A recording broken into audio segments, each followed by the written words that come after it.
welcome back to my channel. Let's get spooky.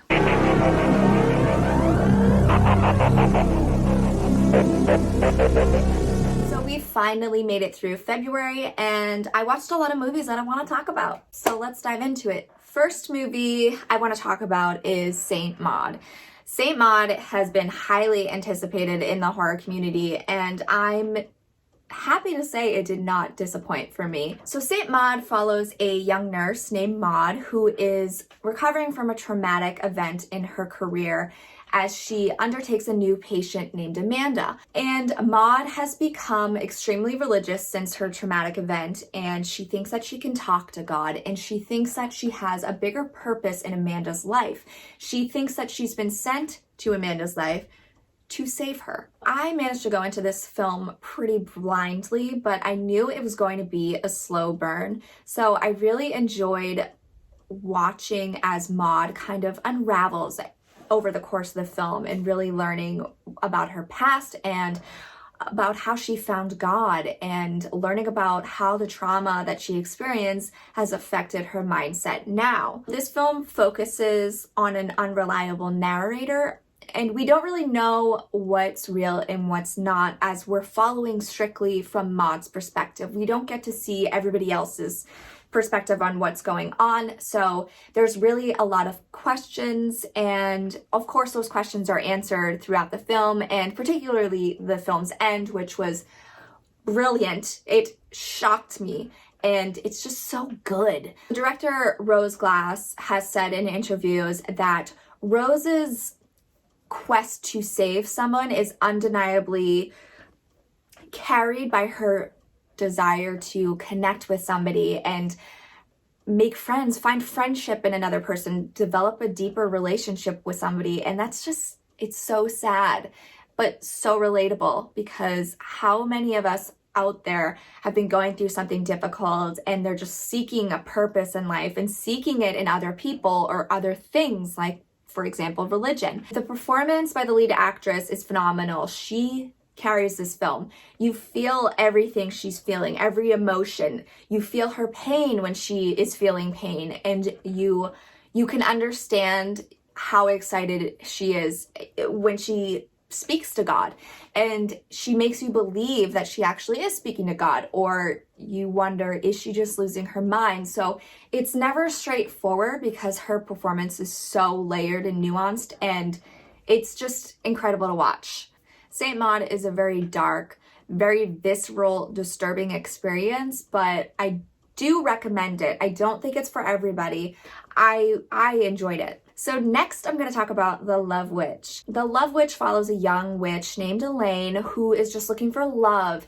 She just wants to find the right man, and she uses magic and spells to do that, but it doesn't always go right. The Love Witch is a movie I put off for a long time because I thought it was just gimmicky and I was never really in the mood to watch it. Then I was watching Joe Bob's Last Drive-In, the Valentine's Day special on Shudder, and they played the movie, so I watched it and I was blown away by how much I loved it. I didn't think the film was gimmicky. I thought it was stunning. It is so beautiful. It's filled with so much color and it's just so stylish. And I loved the lead actress. The lead character is mesmerizing, which is good because that's what she does to men. She's like almost hypnotizes them with her beauty and her allure. So it was just a really enjoyable experience for me. I really liked that the director, Anna Biller, looked into relationships and the power of female sexuality. And it was beautiful. It was a beautiful film. I love that the film looks like it's set in the 60s, but there's this question of whether or not it is actually set in the 60s, because there's one point where a woman pulls out a cell phone and I'm just like, oh, so it's not set in the 60s? The director, Anna Biller, she spoke with Joe Bob during the Last Drive-In about the film, and I guess it took like 7 years for her to make because she wanted everything to be perfect and she wore many hats in the film, which you can tell because it's her vision that she got to explore and deliver to all of us. and she talked about how she wanted to showcase Elaine in the female gaze, which typically in film we see the male gaze where the woman is sexualized for the male fantasy. And the female gaze, she wanted Elaine to be desired by women, but in a way where they wanted to be like her. They wanted to dress like her. And I think she accomplished that, because I felt like that when I was watching. I thought she was so cool, even though she's kind of doing horrible things, but she was enjoyable to watch and she looked good doing it. So I highly recommend this one, and I'm sad that I waited so long to watch it because I just think it's so fun and it's beautiful, it's stunning, and everybody needs to see it.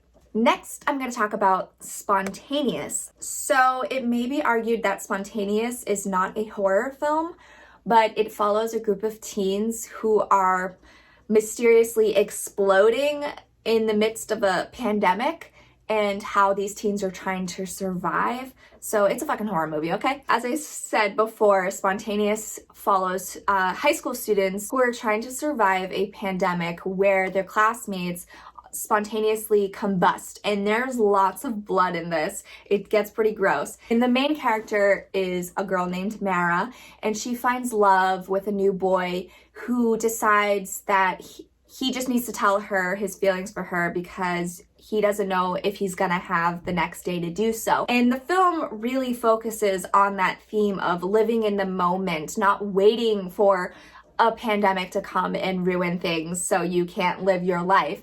So live the life you want to live. Don't wait, because it could all be gone yesterday.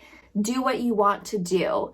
So I love that whole theme of the film, and it's just really, it's heartbreaking, it's heartwarming, and it has a great message, and I highly recommend it. Another film I watched this month is The Tagalong, and I saw this one on Prime, Amazon Prime, and in the description it said it was Taiwan's highest grossing horror film. So I was like, okay, it must be good, right?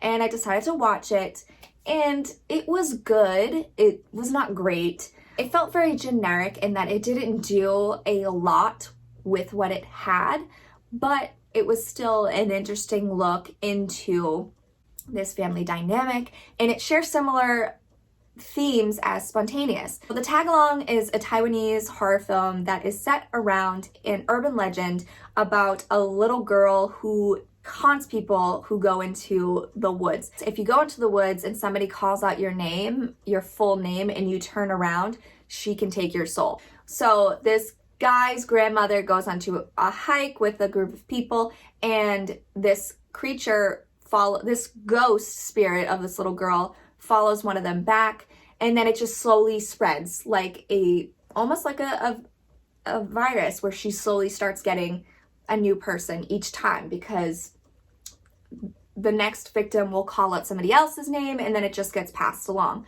So the film really revolves around the themes of family, loss, and life in general. Again, not letting life pass you by without doing the things that you want to do, because waiting gets you nowhere. And you could lose the love of your life before you have a chance to tell them how much you love them and marry them and do whatever. Basically, just live your life how you want to live it now. Don't wait until something happens to make changes. And I love that idea. There were some really creepy moments, but I don't think it did enough new or interesting things for me. I do think it's worth a watch, because it's worth a watch if you have Amazon Prime, because it's free. The next film I'm going to talk about is His House on Netflix. So this story, it follows two refugees who are given a home where they can live, but they basically have to live like they're on probation. They basically have to live like criminals. So this refugee couple is trying to make the best of it, of what they have, because they survived the horrors back home, and they're not going to give up, or at least not right away.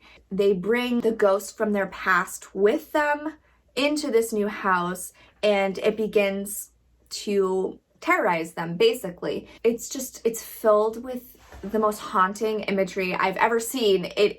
There are some incredibly creepy moments and devastating moments as you see this couple's backstory, what happened to them before they got to this point, and everything they've been through, and just watching them deal with that trauma and eventually facing it. And just the message behind the film, I think, is a very strong one, and I highly, highly, highly recommend this one. I think a lot of people are sleeping on this because I haven't seen a ton of talk about it, but it's a haunting film, and I really highly recommend this one. And lastly, I'm going to talk about A Tale of Two Sisters. This was the first time I've watched this movie, and I was blown away. I loved it, and I went into this film completely blind, which I don't know how, because it came out in like 2003. I had absolutely no idea about it, and I was shocked. My jaw was on the floor multiple times in this film because there are so many twists and turns in this movie that I didn't see coming, and I don't know how. Like, was I born yesterday?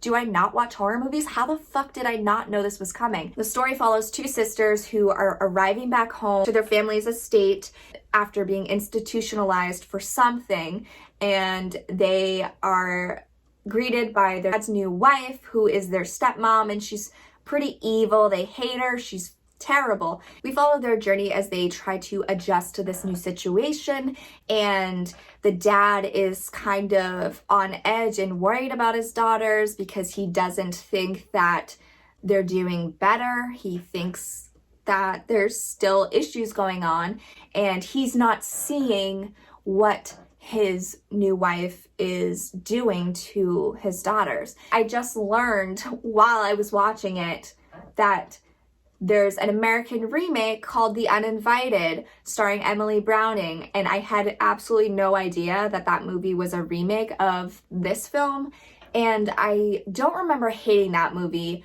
but when you compare it to the original, it doesn't even compare. It does not hold up. The fact that I was watching this movie, A Tale of Two Sisters, and I had absolutely no idea of the twists in the film, and I had seen the American remake, I just think that shows how good this film is, because it caught me off guard. I was completely caught off guard, and I was so creeped out and so moved throughout the film, and I just think they did it so well. And I think it's a film that all horror fans have to watch at some point, and I can't recommend it enough, and I want to shout it from the rooftops, okay? Right, and there you have it. Those are all of the films I watched in February. Actually, they're not all of the films, but those are the ones I wanted to talk about. I would say I had a pretty good viewing month. Most of those movies were pretty enjoyable for me. I haven't found anything that I absolutely hated. What have you been watching lately? Let me know down below, and connect with me on social so we can become spooky besties and talk about spooky shit. I'll see you next time. Thanks, guys.